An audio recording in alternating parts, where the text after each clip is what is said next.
Right. Hi, everyone. Welcome. I'm Alicia Alex. I'm the Director in Career and Professional Development at Art Center. It's great to see everyone today. We are going to be talking about emailing for your creative profession, emailing in general. It is such an essential skill set. And so I'm really excited to kind of talk through some of the best practices, some of the nuances of emailing, and we'll kind of talk through that together. And then there will be a little activity at the end, and then there'll be time for questions. So without further ado, let's jump in. This is the journey we're going on today. We're going to start with the why. Why do we care about email? Why is it important to our creative careers? I'll take you through some of the basics of just professional emailing, and then some of those best practices that no one really talks about that are a little bit nuanced, and we'll kind of talk through that. Some of my own pro tips in emailing as a creative professional. We'll go through kind of a review of that and a short activity. And then we have some time for a Q&A at the end. And the activity is solely email based. So just know that if you are in a place where you can't talk or have your camera on, that's totally fine. But we'll talk through that when we get there. That'll be at the end. All right, so let's kick it off with the why. So why do we care about emailing? Why is it even important to our creative profession? If we are, really focused on our art and design, why is emailing important? Well, first and foremost, email is likely not going anywhere. Like it or not, you will likely be emailing for the rest of your life, maybe, or at least the bulk of your creative career. And writing a professional email might not sound like a big deal, but it's actually one of the most important, essential professional skills that you can have. Sending any type of message, whether that's to a faculty member, a hiring manager, a recruiter, an art director, your coworker, or any type of professional contact for that matter, is a lot different than sending messages to your friends, to your family, to somebody you know. So learning this certain set of email etiquette practices can really help you in a lot of ways. It can help you be taken more seriously in your profession. It can help you communicate more effectively. It can help you make a really strong first impression sometimes. If you are someone that's interested in freelancing, it can really help you gain client work, gain new connections. It can help you grow your network.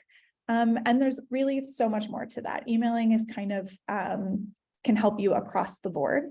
And if you're like, I don't even see how I would be emailing, here are some ways that you might find yourself sending emails, or some reasons you might need to send emails throughout your creative career. So an inquiry or a collaboration request. If you want to collaborate with someone or you want to work through a collaboration, you might need to send them an email. If you want to send a project proposal or a portfolio submission to an opportunity, you're likely going to have to do that via email. If you want to follow up with someone, whether that's a faculty member or someone that you're currently working with, or you want to send a thank you note to someone, you're likely also going to do that via email.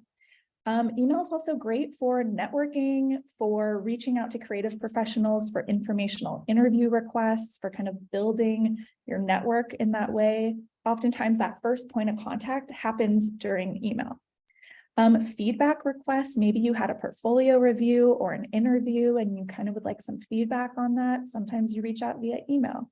And then if you're someone who is maybe focused more on the fine art side and sees themselves doing exhibitions or working through residencies or kind of submitting work to those types of things, a lot of the times you're sending press releases, exhibition details, kind of working out those things via email. So there's really a lot of ways that emailing is going to touch your creative career, which is why overall it's such an essential skill. And with any essential skill, it's really helpful to start with mastering the basics. And I know we're all entering this at different points. Some of you are maybe email pros and are trying to brush up. Some have maybe not really sent an email before, or at least maybe haven't sent an email in the US before, which can be very different than somewhere else. So we're going to start with the basics. First and foremost, it's really important to have a professional email account. And what I just mean by that is an account that usually has your name in it as an identifier. If you're still in school, your school email is a professional email account. Absolutely use that account. But when you graduate, it's really a great practice to have a professional email so that you're not using something like lovetorock1313@aol.com, which was my first email account. And so you just want to make sure that when you are emailing, that it looks like it's coming from a professional, that it has your name as an identifier, and that you're really kind of displaying that to anyone that you're emailing. So here's just an example. tinkadams@gmail.com, and it doesn't have to be Gmail, but this is kind of a professional looking email. And then I would say anything that's kind of like Love to Rock 1313 or something that looks more like a screen name is probably not the route to go. It's cool if you have an email like that and you want to use it for your friends and your family, but for job applications or anything related to your creative career, it's best to just open a separate email account with your first, your last name, or if you have a studio that you're opening or kind of go by a brand name, you can use that as well. Next up is a subject line. You need one. Every email you send should have a subject line. For those that are not familiar, your subject line is essentially this piece of information that is telling the receiver what this email is going to be about. This is typically what it looks like. So you would normally see a place where it asks for a subject, and it's really just highlighting the subject of that email, right? And so you want to make sure that everything that you are sending has a subject line. It should convey your purpose for writing this email.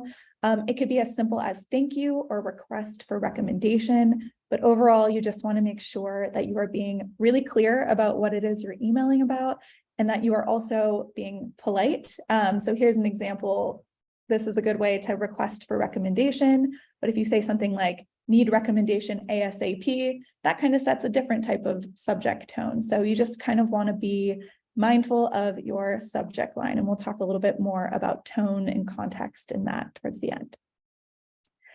You also want to include a greeting. So your greeting is really your opener of your email. Even if you are writing a very short email, that's a couple of sentences, it's best practice to include a greeting. So greetings can range from super formal to less formal, but you still want to keep it professional, especially if you don't know this individual that you're emailing. You'll kind of need to gauge your relationship to the recipient. If you're working at an internship or you're in a workplace environment, you'll kind of start to get a flow of how people word their emails, whether they are more formal or more casual, and you can kind of pick that up depending on the culture of your workplace. But in general, best practice is to have a more professional greeting that's still friendly. If you know the name of the person that you are emailing, you should include that. Unless you're on a first name basis with the person, it's also great to call them by their title. You can say that if you're kind of applying to a job. Hiring manager is often something that you might come in contact with. I would say don't use nicknames for people that you are not close with. If you see online that they go by something else, but their professional title is their full name, use their full name. And again, this greeting can be as simple as Dear Tink Adams, depending on who you are emailing, diving right in with their name. You just kind of want to gauge whether that makes sense or not. And only use first names if the person introduced themselves in that manner. I would say also to steer clear of using dear sir or madam, unless you are planning to send out spam emails, because a lot of the time that is what spam emails tend to sound like. So definitely steer clear of dear sir, dear madam. It's a little too formal for emailing in general, but you can send something out that says, dear hiring manager, if you are unclear of their name, or dear art direction team at the New York Times. Like that's a great way to do that as well. So also, if you are choosing to include a name, you want to make sure that you're starting with the correct name. So double check, Google the individual, make sure you're spelling it correctly, look it up on LinkedIn if you can. And this is especially important if you are pitching your work to someone, if you are submitting your portfolio, if you're applying for a job. That is your first attention to detail, is making sure that you got the name correct and that you spelled it correctly as well. So here are just some examples of an opener of a greeting that are completely professional and accessible. So Dear Tink Adams, dear hiring manager. Sometimes you can say hi, like hi Alicia, and that's usually if you already know the person or you've been introduced to them. Good morning, team. If you're kind of working in a internship or you're at a job, those are some common greetings. I would say things to stay clear of are things like, hey, or dear madam or sir, or just hi. Sometimes, as you get used to the culture of a workplace, hi might be fine, but for the most part, you want to make sure you're steering clear of that. And then to whom it may concern, also kind of an outdated way to address in an email, kind of a little too formal for email. But in general, dear, hello, good morning, something like that with someone's full name is great. Emails in general, the body of your email, you want to make sure that you are keeping it brief and to the point. And this is across the board, no matter what kind of email you are sending. Most people are really busy and reading a ton of emails. And so to be the most effective at emailing, you want to keep it brief and to the point.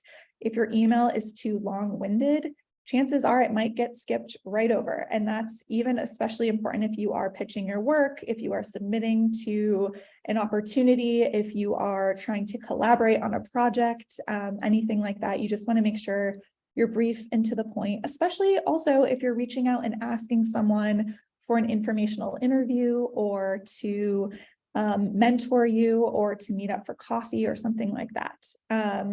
So you want to get to the point and tell the person you're emailing exactly why you're emailing. Send a thoughtful, considered email with a brief explanation of who you are, if this is the first time you're emailing this person, why you're emailing, and then plus any ask you're going to include in it. And that's just kind of best practice across the board.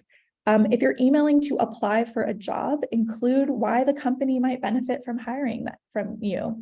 Include relevant work experience and how that they can contact you. And that's kind of it. And to kind of demonstrate email length, this is a really good visual example of what's too short, what's way too long in a typical email, and what's about a perfect length of an email that someone is likely to read. So feel free to screenshot this. I always think it's a really great example of a really succinct sized email. And we'll kind of talk about email structure in a minute too. And then lastly, you want to make sure that you are signing off politely and you don't forget your own name. I've definitely seen emails where I'm like, good thing their email had their name in it because they didn't sign their name at the end. So you want to make sure that you are completing your email by signing off. You should really wrap up your email in a way that portrays kindness, professionalism. Choose a closing sign off that makes sense for the email that you're writing. Some easy examples are, I look forward to hearing from you. Thank you for your time. Sincerely is still okay if it's kind of a more formal email. You can say best, comma, that's kind of a pretty common one too. And you want to make sure that you are taking advantage of using a signature in your email. A lot of times, especially whether you're using Gmail or Outlook, you can kind of pre-populate what we call a signature in your email. So every single time you go to send an email, you don't even have to worry about signing off because your name will be at the end of the email and it should include your name, a link to your website or your portfolio website, maybe a link to your LinkedIn if that's something you're interested in. Some people have their phone number in their signature, but at the bare minimum, your name, your portfolio website is great. Again, just some really great examples of ways to sign off, ways to close your email. I look forward to hearing from you. Best, thank you, sincerely. These are kind of how they're formatted as well. I'd say things like goodbye is kind of harsh, so let's not use that. Yours respectfully, also very formal. We're definitely not seeing that anymore. Much love, very informal, so definitely steer clear of that. And then anything that's kind of like, I don't think anyone's saying TTYL anymore, but anything like that, let's steer clear of. So just keep it really professional and straightforward. And then of course, with all of that, every piece that we just talked about essentially gets added into what we call proper email formatting. And so this is really how an email should be structured.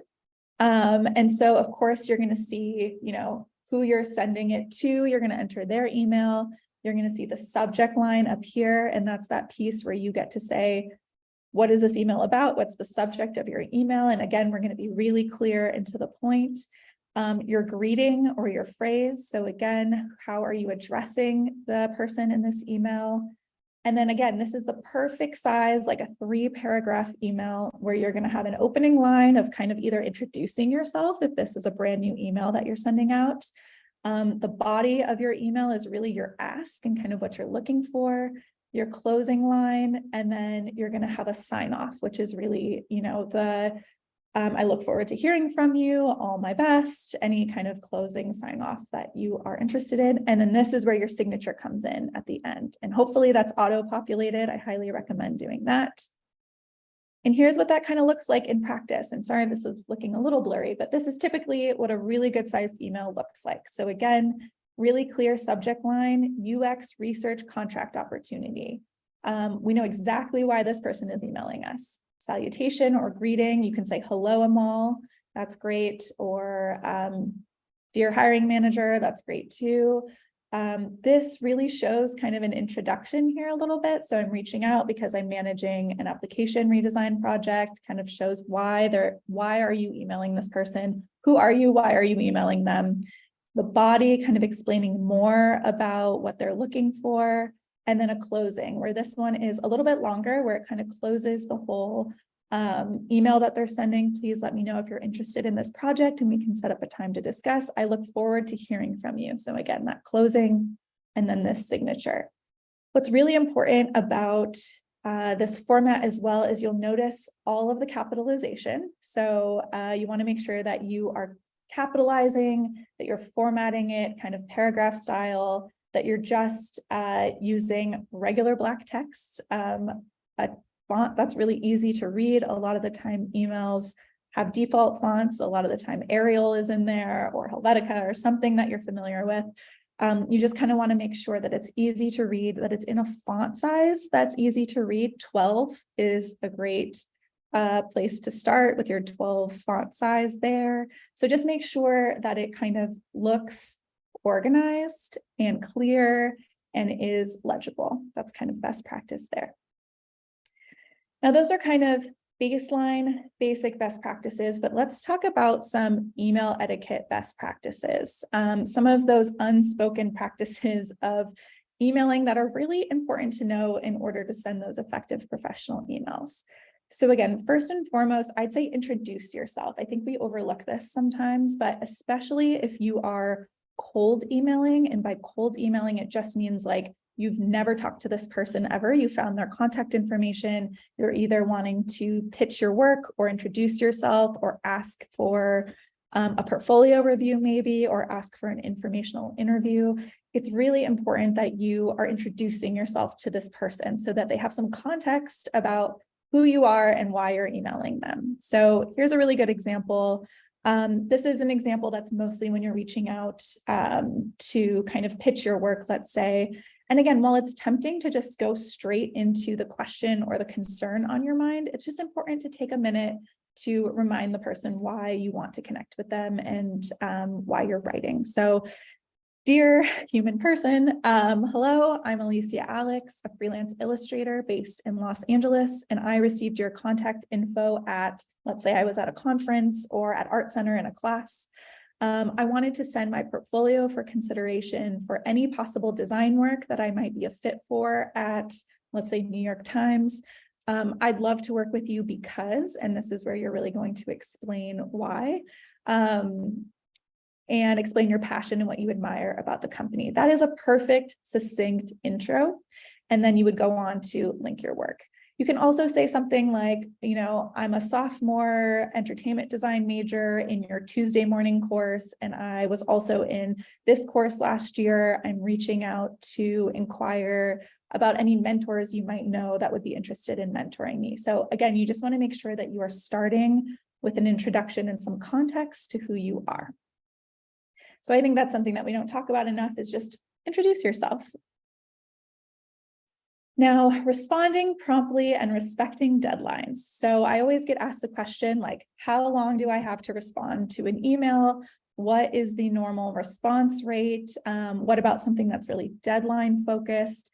So again, this is really going to depend on if you're on an internship, you'll start to get a sense of the response rate for the project that you're working on. And these are things that you can ask your manager as well, of like, what's the typical email culture at the studio or this place that I am working, just to get a sense of kind of how quickly are people expected to respond to things.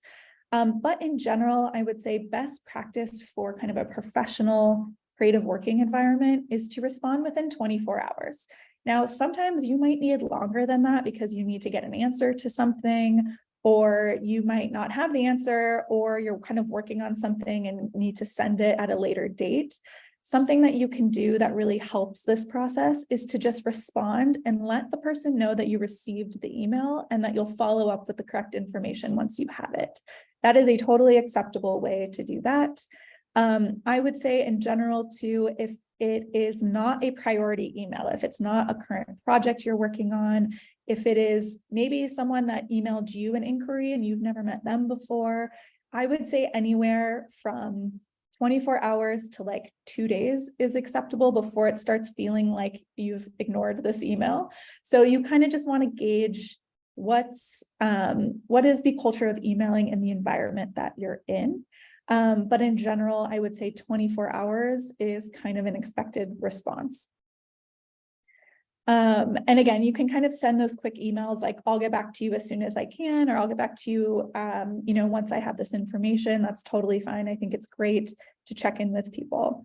Now, let's say you are working on a project, which you might be, especially on internship, or maybe you are working on an exhibition and there are a ton of deadlines, like you have to get your work to a preparator on time, or you have to make sure that you're turning in your piece of this project on time, or you're emailing with someone in your class and there's deadlines. So you just want to make sure that when you read emails also that you're paying attention to those deadlines and that you're being really clear about when you need to respond to an email and when they need that information by. So this is something that's really expected in a professional work environment, is to just make sure you're staying on top of email deadlines as well. I know we often think of deadlines, especially when we're in school, of like turning in work or our presentations or things like that. But oftentimes there's deadlines to replying to something or to sending something via email. So I just pulled up this example of an email you might receive that has a deadline in it. And it's just really important to kind of highlight that for yourself and be sure that you are respecting those deadlines, because it's going to really help with your kind of your workplace, I would say, professionalism. And then one of the most important things in emailing is to be really mindful of tone and context. And tone just means really kind of the way that your communication is coming across. We have to remember that emailing is, you can't see anyone, you can't see what their face looks like when they're sending this email, you can't hear how they're sending this email, and you kind of have to be aware of how your email might be read as well. And so it's just really important to be mindful of how easy it can be to be misunderstood in writing and in written communication, and to be mindful of the language and the phrasing that you're using to avoid, coming across as rude or dismissive. And to really consider the recipient's perspective and kind of tailor your tone in this way. So I always say, read your email out loud. If it sounds like the way you would say something to someone's face, then great. Like that's probably, a great track that you're on. But I would say in general, some things to be aware of. Try to stay positive and professional. Try to avoid negative or accusatory language. I would read through and rephrase sentences to try to deliver a message in the most neutral tone possible. That's kind of a best case for making sure that your tone is staying pretty neutral. And that doesn't mean that you can't be assertive in an email or kind of get your point across, but you just want to make sure you're kind of staying neutral. And again, be careful when trying to be funny. Humor is subjective. It also does not come across in email all the time.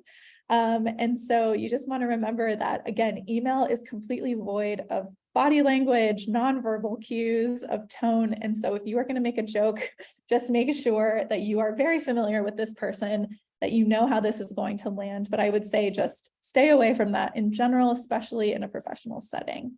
But let's look at a quick example of tone shift in an email and context shift in an email that is maybe something you've come in contact with, which I know, especially current students, sometimes you are emailing your faculty members. And here's an example of a student emailing a faculty member with a subject line that says, "Why did I fail?" with 20 question marks, right, in the subject line. And it says, "Hi, I got a bad grade in my assignment and I want to meet to ask why you gave me that grade when I worked really hard on that assignment and stayed up all night to get it done. I will come to your office on Thursday."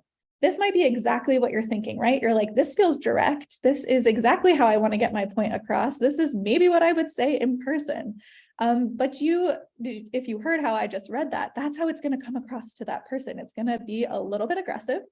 You can see that the subject line does not give enough information, and there's really no introduction, like, does the faculty member know who you are? Make sure that you're introducing yourself. Try not to use 20,000 exclamation points or question marks. And again, the tone comes off as really rude and demanding. And so you probably didn't even mean to send it like that, but you're a little frustrated and this is kind of how you've chosen to communicate it, but it's going to be received as a little bit rude and demanding. And again, the language is pretty informal here. So we say, "I wanna," we'll notice that the capitalization is kind of all off. And what this is going to do is this is going to make that faculty member either not take this as seriously or probably not respond to it as quickly because it's starting to come across as a little bit rude and a little bit unprofessional. And so here's just a different example of how this exact same email with the exact same point can come across in a more effective way. So here we have a different subject line. "Question about assignment 2 for workplace communication." This gives that faculty member exactly what, it gives them context to exactly what you want to talk about in this email. So they're only going to see that line in their inbox. And so they know exactly what this email is about. You have a proper greeting here. You introduce yourself so they know who you are, especially if you are maybe in a larger class and have never talked to this faculty member one-on-one before. I know at Art Center, we're in smaller classes and we know our faculty, but it's still good to just remind them who you are. Maybe they've never seen your email address before. And here's a better way to phrase that feedback, right? "I did not really understand the feedback I received on my report for workplace communication. I would really like to learn as much as possible from this subject and improve my communication skills. So I was wondering whether it was possible to arrange a time to meet with you to discuss the feedback so that I can understand it better. I'm on campus every day in the afternoon, so if you're available to meet with me, please let me know what time suits you." And then you have a sign off here with, again, your full name and a number. So things that were really successful about this email: the subject line explains what the email is about. The student addresses the recipient by name and introduces themselves. The tone comes across as polite, and the student gives off a proper sign off. And it uses, again, full words and sentences and proper pronunciation. So you are much more likely to get a positive outcome from an email like this than an email like this. So that is what I mean by tone and context and proper formatting. But with that said, you also don't want to be a robot. That is kind of my advice across the board, right? Because for emailing, there, again, no body language, no sense of tone. We can't see you, we can't hear you. So again, you want to make sure that it is clear there is a human person on the other end sending this email. So don't be afraid to portray a friendly tone in your email. You can still be very professional. But again, when in doubt, say the email out loud to yourself and ask yourself, would I say it like this? I've heard a recommendation before of someone recommending that you smile while you write the email, and it's supposed to help with kind of the tone that's coming across and kind of thinking through what that looks like. Obviously, if you're writing a frustrated email or something, that's maybe not the approach, but in general, don't be a robot. You can still email like a human being. You have a personality, so make sure that that's coming through. But just here's some examples, and these are kind of subtle, but in general, here's kind of a more friendly email. Hi, Tink. It was great to meet you today. I'm happy we were able to find time to connect. As promised, I've attached my portfolio for your review. Please don't hesitate to let me know if you have any questions. Thank you again for taking the time to look it over. All the best, Alicia. And here's kind of a more formal, less personal way to do that. And it's kind of getting the same thing across, but just it has a little less personality. Dear Tink, as per our meeting, please find attached my portfolio for your review. Kindly do not hesitate to contact me with any questions. Thank you and regards. So again, not a bad email, just a little different. Like you maybe wouldn't talk like that in real life. So don't be afraid to come across in a bit more of a friendly tone if that's something you're interested in. But again, when in doubt, this bottom part is not terrible. Just know that you can infuse your personality in your email as well. One of my last things that I want to touch on here in terms of some of these nuanced etiquette rules are being mindful of CC, BCC, and reply all in emails. And sometimes these can be incredibly complicated, especially in internship environments, workplace environments. So we're going to kind of talk through these a little bit.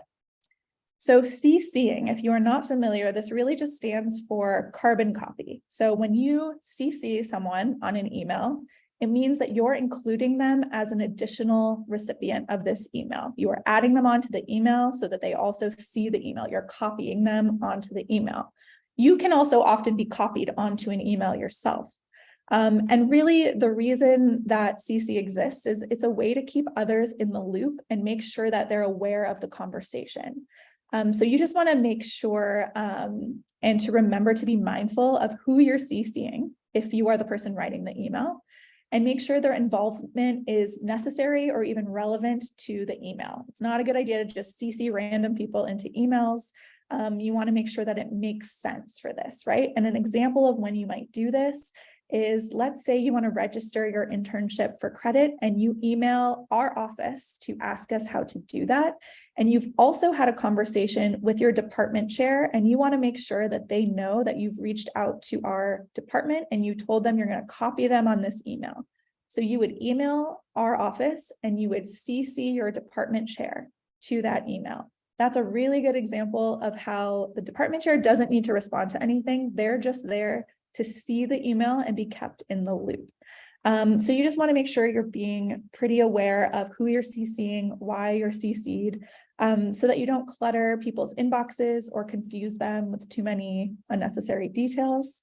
And on the flip side, you might find yourself CC'd on an email. If you are on an internship or you're working in a design studio or something, you might find yourself suddenly CC'd on an email.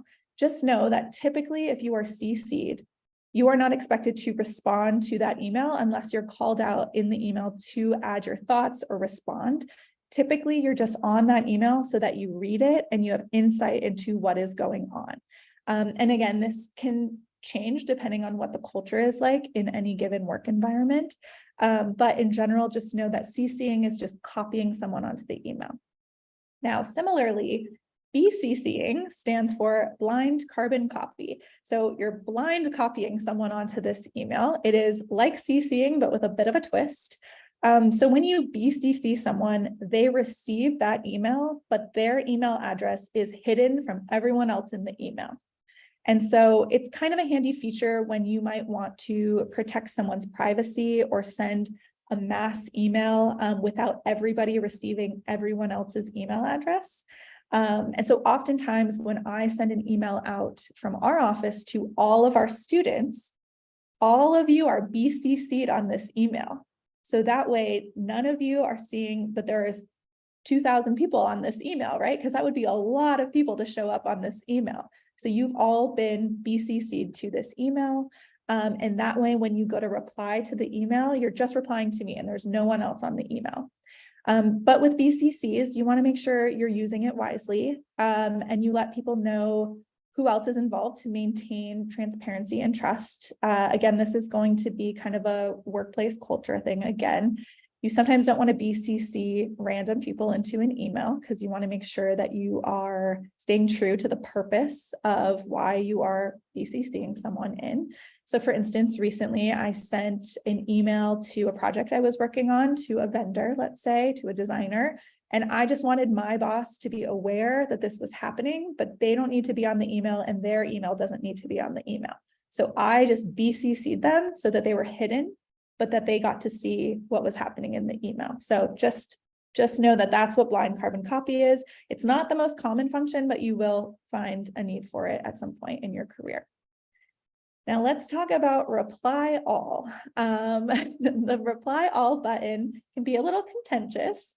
And let's say you are put on an email with 20 people or 3 people or 4 people. There is an option where you can reply to everyone, or you can just reply to the person who sent it to you. So it allows you essentially to respond to an email and include everybody in your response. But here's the thing. So before you hit that reply all button, it's really important to ask yourself if your reply is relevant to everybody in that email, or if you can just reply to the person who sent you an email. If it's not, it's usually just better to reply to the original sender. It's a really common thing, especially as you'll find in professional environments where your inbox can get filled very quickly. And the more reply alls you get, the more emails build up. And oftentimes they're not very relevant to you. No one wants their inbox flooded with unnecessary emails. So again, the best practice with reply all is to take stock of when your response adds value to an entire group. Or to this group discussion that's maybe happening, and if everybody needs to see your reply, or if it's okay to just reply to the recipient. So that's kind of the best practice of reply all, but these are kind of the common email etiquette tricks you'll see with CCing, BCCing, and reply all to an email. All right, now I want to talk about some general pro tips.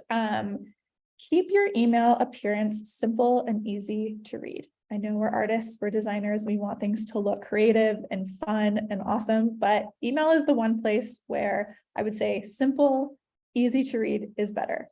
Avoid ornate, playful color text. I think you can get creative in your signature if you want your name to be a logo, or you want to kind of get creative and illustrate your signature. That is the best place to do that for sure.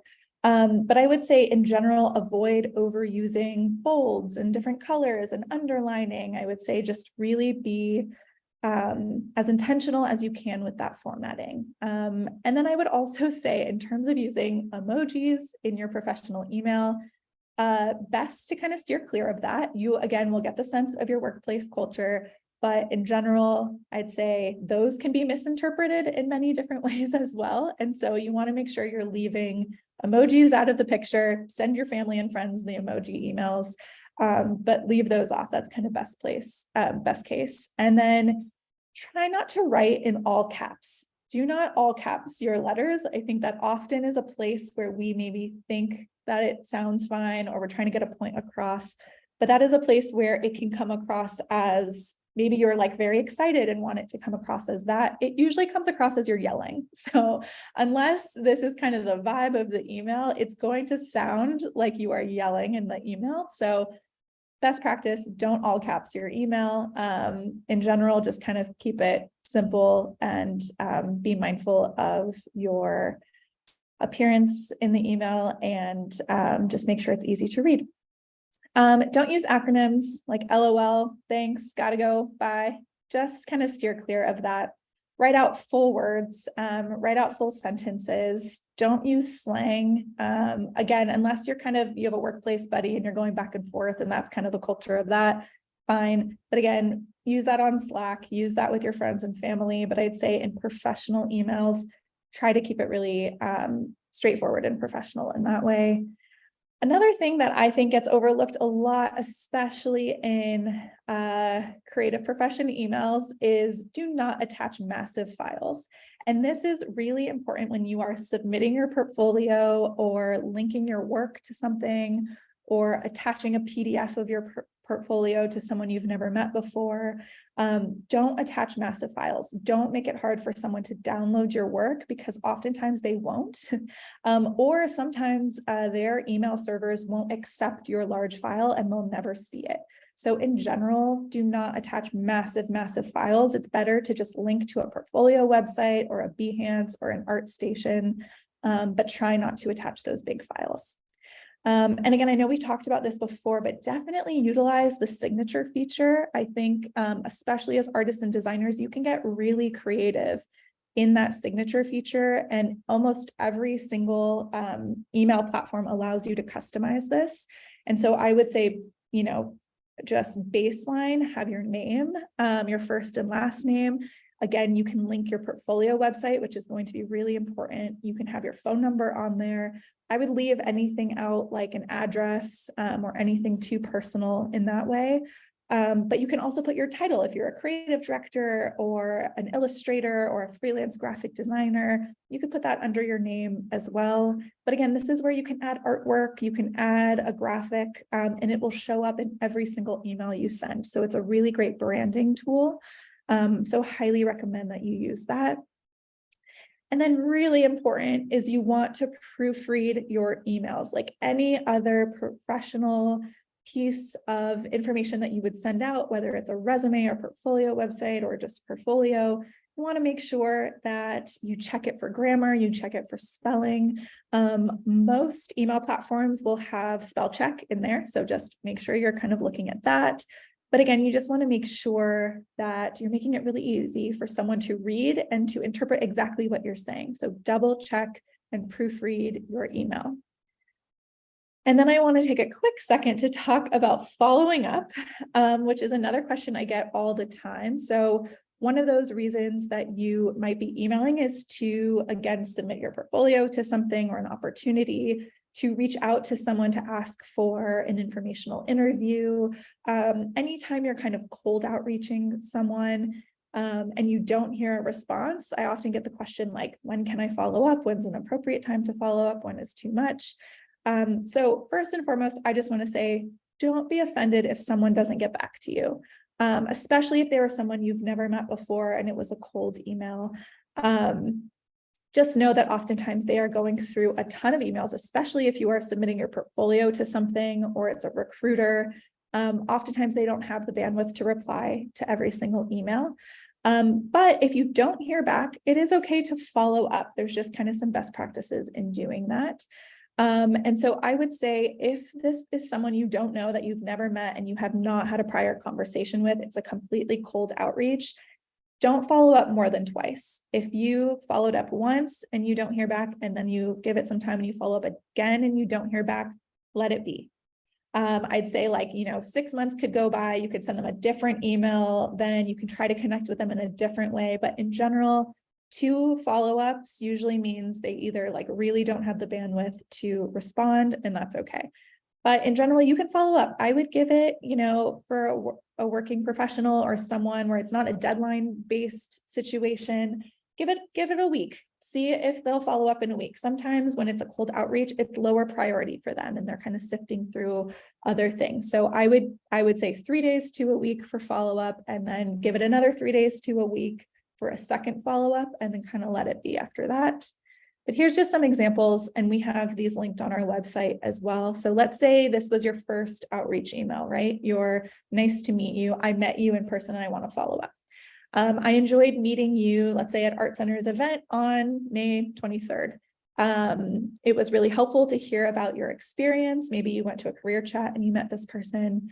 I look forward to continuing the conversation, and I'd like to hear more about how you made your way to Disney. I'd love to kind of learn more about your experience there. And again, so you've sent this email where you're kind of like, I want to connect, I want to learn more. You never respond, you never hear back. A week goes by, you haven't heard back. Here's how you can follow up. So you can literally just say following up in the subject line, and you can say, hi, I hope all is well. I'm writing to follow up on the email I sent below, or I sent on this date. I'm extremely interested in Disney and hope to hear if there are any available opportunities to connect. I look forward to hearing back from you soon. This is a really professional way to follow up. It doesn't feel too much like you're poking them every day. And so I would say a follow-up email that looks like this is completely great and acceptable. But again, after 2 times, I'd kind of take a break from following up in that way. If it is something where you're on a deadline and you're actually working with this person, like let's say it's your classmate who hasn't responded to you, I would say I would follow up again to just make sure your email is not going to spam. If it's someone you know, there's other things you can do to kind of just like make sure that they're receiving your email. But in general, you don't want to follow up every single day or every single week. You just want to be mindful of how that will be perceived as well. So let's quickly just review everything we just talked about again in practice. So here is an example of a cold outreach email, because I think these are often really common and kind of the harder ones to kind of get in the groove of sending. This is an example of an email where, let's say you're a freelance illustrator and you're interested in working for this company and submitting your portfolio for future work. So this is a really great way that you can do this. So again, your professional email address this is where it's going to be coming from, and you're sending it to tankadams@gmail.com. Subject line, we know exactly what's in this email. This is my portfolio for freelance work. You have a greeting where you're opening, "Dear Tink Adams." You don't know Tink Adams, so you're kind of leaning on the formal end of things. You can say, "Hello, I'm Alicia Alex. I'm a freelance illustrator based in Los Angeles, and I received your contact information at blank." If you didn't receive their contact information from somewhere where you have a connection, that's fine. You can leave that out. You say, "I wanted to send my portfolio for consideration of any possible design work that I might be a fit for at New York Times." Let's say that. "I would love to work with you because X, Y, and Z," fill in the blank there. And then this is where it's really important to link your own work. So my website can be found here. Put the full link to your website. And I've also attached my resume, and not a huge file of a resume, a low file of your resume, and a PDF file with some samples of work. So again, you want to make sure that PDF file is easy to download. And then you can also find me and you can copy those social links. So if you use social media for your creative career, definitely include those as well. And then your sign off. So your polite sign off is, if you need any more information, feel free to contact me. Thank you for your time and have a great day.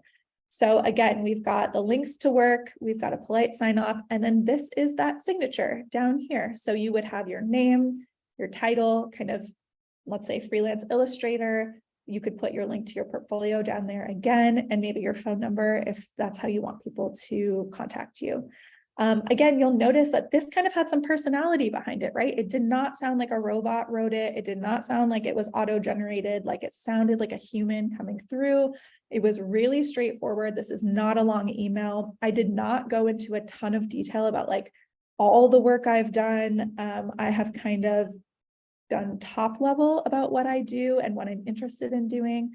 And I'm going to let my portfolio website speak for itself.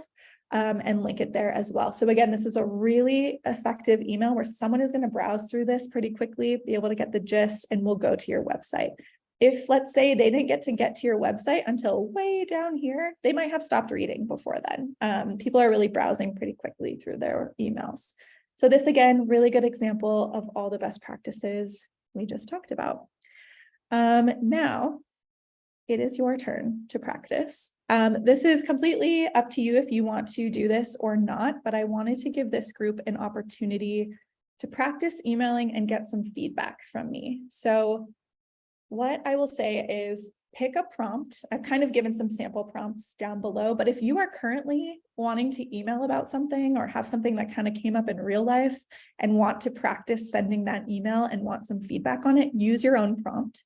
But in general, pick one of these prompts and let's spend the next 5-ish minutes, let's say, and write an email to me, and I will edit it and help you I'll give some feedback on that. So that will probably happen throughout this week. But again, copy this page, take a screenshot, send me one of these prompts or something that you want feedback in as a professional email. And then I would say, just for the subject line, if for my sake, if you could put email practice, and then the actual subject line you want to use as your real email, and then pick a prompt, send me your professional email, and I can help give some feedback and some best practices on that as well. So totally optional, but if you want to practice, this is a great way to practice and get some feedback there. So again, screenshot this. You don't have to write it right now if you don't want to. You can send it this week, next week, whenever you want some feedback on that. But definitely recommend doing this so that you have someone to kind of bounce ideas off, especially if pitching your work or sending an email like this, or maybe you just don't know, you want to send an email to a faculty member and don't know how to approach it. I can just definitely help you with that as well. So screenshot this and do this whenever you feel like you are ready to do so this week or today. I'm happy to help. So with that, we have come to the end and I want to open it up to questions. So I'm going to turn off the recording and we'll open it up to some questions.